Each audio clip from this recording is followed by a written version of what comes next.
Kottayam ഭരണങ്ങാനത്തെ Ullanad വേഴങ്ങാനം road തകർന്നതോടെ വാഹനയാത്രക്കാരും കാൽനടക്കാരും ദുരിതത്തിൽ. ആളുകൾ ഇതുവഴിയുള്ള യാത്ര ഒഴിവാക്കി സ്കൂൾ ബസ്സുകൾ അടക്കം തകർന്ന റോഡിലൂടെയാണ് യാത്ര നടത്തുന്നത്. ചെളിവെള്ളം നിറഞ്ഞ നിരവധി കുഴികൾ, പലയിടത്തും ടാറിന്റെ അംശം പോലുമില്ല.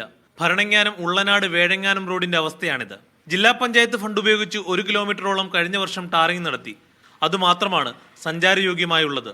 ഭരണങ്ങാനം വഴിയുള്ള യാത്രകളെല്ലാം ഇതിൽ ഒരുപാട് വണ്ടികൾ പോയിക്കൊണ്ടിരുന്ന ഇപ്പം ഈ റോഡ് മോശമായതുകൊണ്ട് നേരെ അങ്ങേ വഴിയാണ് വണ്ടികളെല്ലാം പോകുന്നത്. പിന്നെ എന്നാണെന്ന് ചോദിച്ചു കഴിഞ്ഞാൽ ഇപ്പോൾ വണ്ടിയുടെ എണ്ണവും കുറഞ്ഞു. പ്രൈവറ്റ് ചെറിയ വണ്ടികൾക്കൊക്കെ പോകാൻ വളരെ ബുദ്ധിമുട്ടാണ് ഇതിലേക്ക്.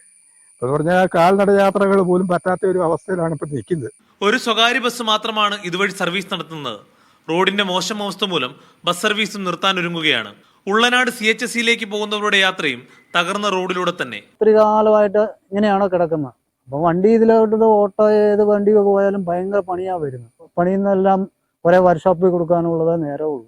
ഈ റോഡിൽ മിക്കവാറും ഈ ബൈക്കുകാരൊക്കെ വന്ന് കൊണ്ടു വീഴാറുണ്ട്. നല്ല തിരക്കുള്ള വഴിയാണ്.